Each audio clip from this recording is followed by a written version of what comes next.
sebetulnya kalau agama apa saja itu punya misi, itu tidak bertentangan dengan hak asasi manusia. Karena setiap agama pasti ingin mengabarkan apa yang diterimanya sebagai kebaikan kepada orang lain. Artinya kalau kamu mendapatkan sesuatu yang berharga, jangan untuk dirimu sendiri tapi ajak-ajaklah orang lain. Lah mengajak kan nggak salah. Misalnya saya ngajak, saya dapat berkat hari ini mau ngajak makan timlo misalnya. Gitu? Ayo makan timlo di sana paling enak. Apa salah itu? Bahwa orang kemudian tidak mau ya itu urusannya dia. Islam juga mengenal yang namanya berdakwah. Ya, berdakwah itu artinya menegur orang, mengajak orang dalam kebenaran dan saling mengingatkan dengan hikmat, kira-kira seperti itu. Maka ada ungkapan sampaikanlah walaupun satu ayat. Itu di Islam. Di Kristen juga ada ungkapan dari Rasul Paulus, celakalah saya kalau saya tidak memberitakan Injil. Jadi tetapi rule of game-nya, jadi aturan mainnya harus jelas. Ya, tapi dulu kan pernah ya, ketika terjadi gesekan-gesekan karena kecurigaan yang dibangun berdasarkan cara pandang kita yang mungkin belum clear terhadap orang lain. Itu pernah zamannya Pak Harto itu. Jangan mengagamakan orang yang sudah beragama, dulu kan begitu kan. Dan itu ditolak oleh Pak Simatupang, Pak TB Simatupang yang waktu itu sebagai salah satu dari ketua Dewan Gereja Sedunia. Tapi dia juga seorang yang menempuh karir militer yang sangat gemilang. Pak Sim itu mengatakan, mengutip ayat tadi, bahwa orang Kristen itu celaka kalau tidak memberitakan Injil. Lalu banyak teolog-teolog Kristen maupun ahli-ahli ilmu perbandingan agama yang kemudian menelaah apa ada orang yang belum beragama sebetulnya. Setiap ada getar kesadaran bahwa Tuhan itu ada, itu beragama. Tapi beragama menurut definisi bukan the world religion, agama dunia, tapi folk religion, agama lokal. Orang kebatinan itu agama. Hanya ya bukan agama dalam pengertian agama universal ini karena penganutnya tidak mendunia. Islam, Kristen, Hindu, Buddha kan mendunia. Tapi orang kebatinan itu kan sudah ada sebelum agama masuk Indonesia. Jauh sebelum munculnya agama Hindu, agama Buddha, orang-orang di negeri Nusantara ini sudah punya keyakinan tentang the supreme being yang dikenal dengan Yang. Makanya ada kata sembah Yang, menyembah Tuhan. Yang itu Tuhan artinya. Maka ketika munculnya agama Hindu, Buddha datang ke Indonesia, welcome Sugeng Rawuh semua, diterima. Ramah memang Ibu Pertiwi ini. Pada zaman kerajaan Sunda itu diatur dengan hierarki yang sangat bagus. Maka ada ungkapan ketika Hindu Buddha datang ke Indonesia, Hindu diterima, maka dikasih salam Ongkara Nama Siwa. Ketika Buddha datang, Buddha diberi salam sembah ring hulun risang panca tata gata. Diterima, semuanya itu untuk kebaikan semua. Tetapi dalam aturan ini hubungan sosial itu diatur. Mangku bumi bakti diratu, seperti seorang mahapatih taat kepada raja. Ratu bakti di dewata. Raja berbakti pada dewata, pada agamanya. Dewata bakti di Yang. Dan di atas ini kalau saya tafsirkan dalam bahasa sekarang, di atas ketaatan kita kepada agama kita masing-masing, kita harus sadar dengan prinsip ketuhanan. Karena orang lain juga punya ketaatan pada agamanya masing-masing. Puncak prestasi hubungan harmoni lintas agama inilah yang di zaman Majapahit disebut dengan Bhinneka Tunggal Ika. Berbeda-beda tetapi satu. Dan itu abad ke-14 loh. Ketika dunia masih perang salib itu. Kita sudah punya seperti itu, filosofi seperti itu, Bhinneka Tunggal Ika. Dan setiap agama itu mendapatkan pengakuan di depan hukum sama. Maka untuk petugas agama Siwa itu dikasih menteri sendiri, namanya Dharma Dyaksa Ringkasahiwan. Untuk agama Buddha diberikan menteri sendiri, Dharma Dyaksa Ringkasugatan. Untuk agama-agama kecil yang penganutnya banyak tapi tidak seperti Hindu dan Buddha, dinamakan Karesian, para resi di pertapaan-pertapaan. Lalu dijamin oleh undang-undang tidak boleh ada perusakan tempat ibadah. Ini tahun 1400-an ini, dalam undang-undang namanya Adigama, di zaman kerajaan Majapahit yang diundangkan setelah zaman Raja Hayam Wuruk. Makanya di dalam pasal 55 Undang-Undang Adigama ini cerita tentang Nusantara kita dulu ini, ya kan? Karena orang banyak lupa dengan kehebatan kita sebagai bangsa, kita malah belajar ke Afghanistan malahan. Ya toh? Itu jelas sekali. Muwah wong kang angrusak candi, prasada, sapasiman, kabuyutan, pada lawan ngrusak bumi. Orang yang merusakkan candi, kadarman, itu tempat agama Buddha, kabuyutan, tempat para pertapa, ya, sama dengan merusak seluruh bumi. Barang siapa merusak candi, dharma itu tempat agama Buddha, pertapaan, sama dengan merusak seluruh bumi. Karena apa? Ketika Anda merusak rumah saya, korban yang menjadi korban saya, istri dan anak-anak saya, keluarga saya. Tapi kalau Anda merusak gereja ini, bukan hanya Pak Freddy yang jadi korban, tapi seluruh jemaat ini tidak bisa beribadah. Semua orang Kristen hatinya terluka ketika kita diganggu, ketika masjid kemudian dirusak. Yang menjadi korban bukan takmirnya, tapi seluruh umat Islam di dunia ini merasa terluka ketika dia dilarang beribadah. Kesadarannya sudah sampai itu loh pada abad 14 itu. Lalu bagaimana tindakannya? Danda mulia becik malih. Dia harus mengembalikan seperti keadaan semula. Memulihkan sakal wiring rinusak, semua yang sudah dirusak.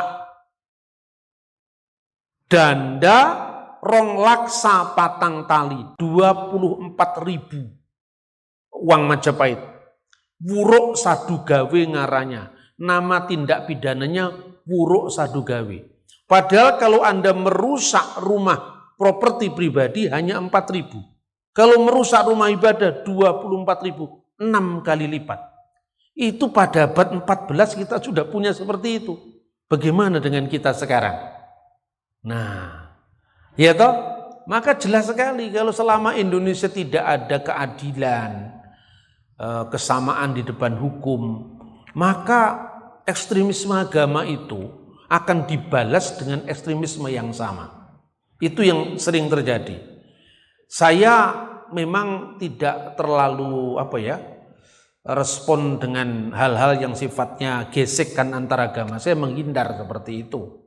Bagi saya memberitakan Injil itu tidak perlu memberitakan saya. Memberitakan Injil itu ya apa yang ada dalam Injil.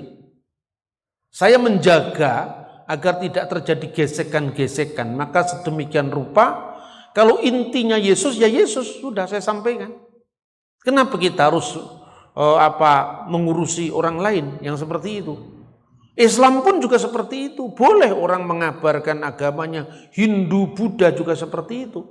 Jadi berdakwah, misi, evangelisasi itu mengajak kepada kebaikan. Dan itu dijamin paling asasi dalam hak asasi manusia. Makanya Pak Sim mengatakan siapa yang disebut orang belum beragama? Setiap getar kesadaran bahwa adanya Tuhan lalu dia berbuat yang baik, itu agama. Jadi itu bertentangan dengan ilmu agama-agama di mana setiap getar kesadaran itu orang bertuhan itu beragama. Yang kedua, bertentangan dengan agama itu sendiri. Karena dalam Islam juga disuruh berdakwah. Nabi Muhammad, nabinya umat Islam, itu mengirimi surat kepada penguasa-penguasa Kristen untuk menjadi Islam. Begitu juga Paulus itu sampai ke Eropa sana, Petrus sampai di Antioquia, Markus sampai di Alexandria untuk mengabarkan kabar baik, dan resikonya dibayar dengan nyawa. Banyak rasul-rasul mati sebagai martir, tetapi dia bayar harga untuk itu. Jadi kalau kita dilarang untuk melakukan tugas misi atau tugas dakwah dalam agama Islam, itu bertentangan dengan iman dan bertentangan dengan ilmu. Tetapi cara mainnya harus diatur. Hindari kata-kata penghinaan verbal terhadap pihak lain. Karena kekerasan itu bukan sekedar kekerasan fisik. Kekerasan kata-kata itu kalau diulang-ulang menimbulkan keberingasan yang tega menghabisi orang lain. Itu yang harus dijaga. Jadi misalnya ideologi keras, sekalipun mungkin bomnya tidak dibuat di satu kota di mana tokoh yang sangat didengar itu hidup, bomnya bisa dirakit di tempat lain. Tetapi kenapa ada perakitan bom? Karena ada kekerasan verbal yang terus disampaikan lewat medsos, lewat ceramah-ceramah keagamaan, itu yang harus dikikis oleh negara. Itu saya kira. Mau bertanya terkait tadi penjelasan Trinitas atau Tritunggal. Selama ini untuk kita menjelaskan di internal kita tidak bermasalah. Karena suatu ketika saya diskusi dengan orang Muslim dan mereka memang dengan kesadaran bertanya tentang Trinitas. Yang saya mau tanyakan kepada Pak Bambang, bagaimana efektivitas kita menjelaskan di kalangan orang non-Kristen tentang Trinitas supaya mereka hilang pandangan tentang Tuhan orang Kristen itu tiga. Demikian Pak Bambang, terima kasih. Ya, yang pertama itu bahasanya. Bahasa itu artinya apa? Bahasa teologis. Jadi orang itu mesti dijelaskan, karena prasangka itu kan muncul karena misinformation. Satu contoh misalnya, ketika kita mengatakan tentang Yesus, sementara orang itu sudah berpikir Yesus anak Allah itu dipertentangkan dengan dalil bahwa Allah itu tidak beranak dan tidak diperanakkan, ya kan? Nah, itu yang harus dikikis dulu. Nah, saya itu lama ya mencari pola dalam pelayanan seperti ini. Suatu saat saya diundang oleh salah satu gereja di Surabaya, gereja GBI Alpha Omega. Terus saya bilang sama Pak Pendetanya, Pak Pendeta, ini kan mau diiklankan di koran, zaman itu masih zaman koran, belum zamannya WA, yang diiklan di koran. Ya Pak, kalau waktu Pak Gilbert yang sedang khotbah biasanya rasakan jamahannya, biasanya kan bahasa-bahasa KKR lah. Kalau saya boleh nggak diganti, saya bilang. Diganti apa? Ini sebetulnya tes case saya. Gimana kalau ditulis begini? Sesi pertama kan ibadah 3 kali. Judulnya tidak ada ilah selain Allah. Jadi temanya yang ditonjolkan. Sesi kedua, Allah tidak beranak dan tidak diperanakkan. Sesi ketiga paling sore. Sesi kedua disertai tanya jawab habis ibadah. Terus sesi ketiga, kenapa firman Allah menjadi manusia? Oh, setuju Pak, setuju itu. Sebar, begitu sebar, ada banyak teman-teman Muslim yang penasaran. Loh, ini Tuhannya Kristen kok enggak beranak? Padahal kan biasanya beranak itu kan. Lah itu yang sering tidak dijawab orang kan. Dan kemudian datang teman-teman yang non Kristen itu kan juga tidak mau duduk di depan, duduk di belakang. Ibadah itu. Terus kemudian tanya majelis gerejanya, ngomong ke saya, ini gimana Pak? Loh gimana? Memang undangan ditulis di koran ya otomatis, saya bilang. Padahal saya sudah antisipasi nih, pasti banyak. Ini kan coba itu pertama yang saya lakukan bagaimana kalau bahasa ini saya sajikan kepada publik. Kedua, bagaimana orang Kristen sendiri siap. Jadi saya mau mengedukasi orang Kristen agar siap untuk melakukan pertanggungjawaban iman. Nah, setelah sesi kedua itu, teman-teman yang hadir dari Muslim itu sesi kedua. Terus waktu tanya jawab kan selesai doa berkat, dia maju ke depan. Masih ada waktu kira-kira 1 jam. Terus dia tanya, Pak, kalau begitu memang apa maknanya anak Allah itu? Nah kalau bahasa kita di gereja kan ya kan sama-sama percayanya clear toh. Anak Allah itu bukan berarti Allah itu beranak kan clear. Tapi membahasakan ini keluar itu yang perlu dijembatani gitu. Terus saya bilang gini, contoh ya, bahasa apapun itu mengenal, istilah anak itu tidak harus berarti beranak. Bahasa sederhana yang paling anak sekolah itu siapa? Istrinya sekolah. Masa gedung punya istri? Gitu? Sidul anak sekolahan misalnya. Anak sekolahan itu kan anak yang lingkungannya selalu bersekolah. Anak jalanan. Ya kan sehari-hari di jalan.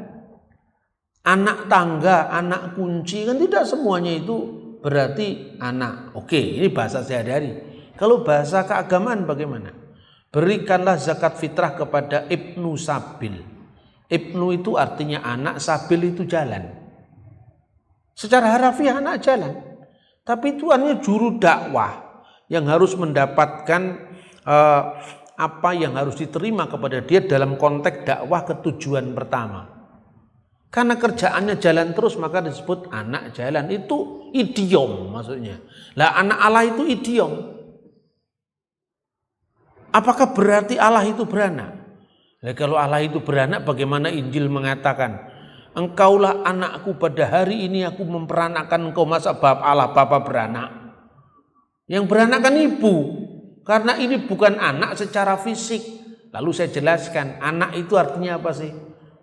Terus saya masuk dari Yohanes pasal 1 ayat 1. Pada mulanya adalah firman, dan firman itu bersama-sama dengan Allah, dan firman itu adalah Allah. Nah dia juga enggak clear. Kok firman itu Allah Pak? Nah itu loh. Firman itu kan ucapan Allah. Enggak hanya itu.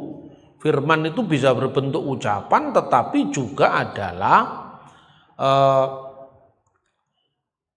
pikiran Allah itu sendiri. Kira-kira manusia, pikiran manusia dan roh manusia ada berapa?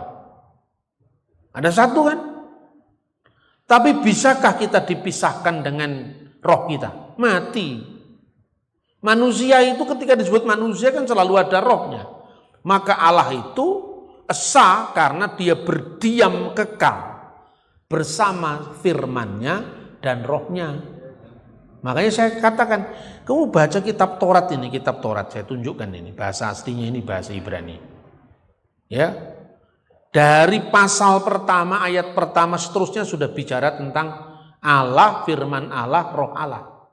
Pada mulanya Elohim menciptakan langit dan bumi. Bereshit bara Elohim et hasamayim ve'et sa'aret. Bumi itu belum berbentuk.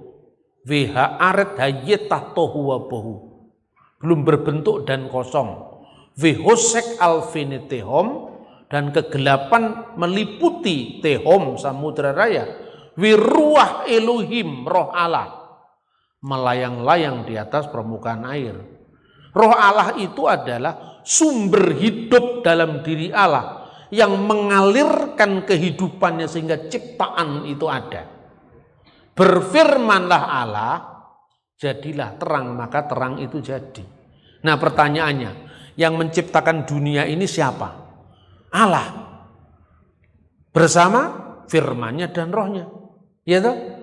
Jadi orang seringkali salah paham. Loh Pak, ini tulisan siapa? Tulisan saya. Masa orang nanya dulu, ini tulisannya Bapak atau pikiran Bapak atau rohnya Bapak? Badu tak jekeli panas enggak badu. Kalau saya ngomong satu ya satu. Karena firman Allah dan roh Allah itu ada dalam diri Allah. Nah itu loh kira-kira, itu mudahnya. Kok firman menjadi manusia Pak? Kan saudara muslim percaya kalau firman itu nuzul jadi kitab. Kalau kita percaya firman itu turun jadi manusia. Terus saya sambil guyonan. Ya sampean percaya enggak kalau firman itu turun jadi kitab? Ya, percaya Pak. Lah iki dadi buku percaya mau jadi manusia ora percaya. Paham tuh? Loh, tapi kan kami tidak pernah mengatakan firman itu Allah. Iya betul. Kan itu ajaran Islam. Kalau ajaran Kristen firman itu harus Allah. Lah kok bisa? Nah sekarang saya tanya, firman dengan Allah duluan mana adanya? Kalau Anda jawab, duluan Allah Pak. Ini jawaban Saksi Yehova itu. Duluan Allah. Berarti Allah sudah ada, firmannya pernah belum ada. Nah berarti Tuhan pernah tidak bisa berfirman. Karena firmannya belum ada, bingung. Orang-orang awam biasanya begitu. Saksi Yehova misalnya. Kalau gitu dulu Yehuwa Pak. Nah, kalau Yehuwa sudah ada, kata mereka selalu menyebut Yehuwa kalau orang Saksi Yehova. Itu firmannya tidak ada, belum ada. Nah, terus ada waktu Allah sudah ada, firmannya belum ada. Loh, kok gitu Pak? Loh iya toh, katanya menurut kamu Allah lebih dulu. Nah kalau dia dibalik, lebih dulu firmannya sopo. Ya firmannya Allah, berarti kan podo-podo, sama-sama kekalnya. Ya toh? Nah, kenapa firman itu harus Allah Pak? Nah, kalau firman itu bukan Allah berarti kan ada dua yang kekal. Firman itu tidak diawali oleh waktu. Tan ono kang murwani, tan ono kang mungkasi. Ya toh? Berarti tidak berawal, tidak berakhir. Allah tidak berawal, tidak berakhir. Lah terus ada berapa yang tidak berawal dan tidak berakhir? Katanya Allah itu satu. Satu Pak, berarti firman harus Allah. Kalau firman bukan Allah berarti ada dua yang kekal berdamping-dampingan. Ayo milih sing ndi. Kalau Alkitab kan jelas firman itu bersama-sama dengan Allah. Dudut fungsinya kan berbeda. Allah itu merujuk kepada eksistensi, firman itu yang melekat pada eksistensi. Seperti roh kita berada dalam diri kita. Tapi roh kita bisa dibedakan dengan wujud kita. Roh kita bisa dibedakan dengan pikiran kita. Tapi pikiran dan roh kita ada dalam diri kita. Oh gitu ya ternyata Kristen. Iya. Pemitan pulang. Gitu. Terus ada lagi, dulu ada tabloid namanya Gloria, miliknya Pak Dahlan Iskan. Nah, terus pemimpin redaksinya itu David namanya. Dia nawari saya, Pak Bambang mau nulis Pak. Nulis tentang apa? Saya bilang, terserah Bapak lah. Nanti saya bikinkan untuk apa namanya headline di depan. Oke, saya bikin tulisan. Itu lagi yang saya tulis. Bukan saya nggak bisa nulis yang lain. Memang ini yang disalahpahami terus menerus kok. Kalau saya ngomong yang lain kan podo ngertine lah. Di gereja sudah ada itu kan. Nah, saya tulis Allah tidak beranak dan tidak diperanakkan. Kemudian waktu biasanya kalau mau terbit Gloria itu kan diiklankan di Jawa Pos. Lalu kok ditutup itu judulnya. Allah tidak beranak tidak diperanakkan tutup. Saya tanya ke teman di Jawa Pos. Loh kenapa kok headline tulisan saya ditutup? Katanya bagian editing Pak. Ini bisa membingungkan. Karena Kristen kan Tuhannya beranak katanya gitu. Itu berarti apa? Kesalahpahaman itu mungkin seumur kita tidak pernah hilang. Terus menerus akan ada.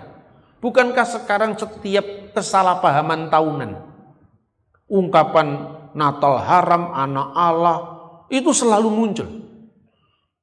Itu yang harus menjadi skala prioritas kita. Makanya saya jelaskan seperti itu. Jadi intinya penjelasan kita itu harus dimengerti oleh orang yang salah paham. Sebab mau Katolik, mau non-Katolik, mau Protestan, Pentakosta, Karismatik, itu kan basically semua percaya Yesus itu adalah firman Allah, Yesus itu Tuhan. Semua percaya. Tetapi ketika di Eropa, di Amerika, sesama Kristen ini berbeda lah itu yang kemudian misalnya ada Kristen yang tidak ke gereja, suam-suam kuku, makanya ada KKR. Dan di Indonesia orang percaya aja belum kok. Makanya KKR kan lingkungan Kristen saja. Tapi yang di luar kecuali karena mujizat.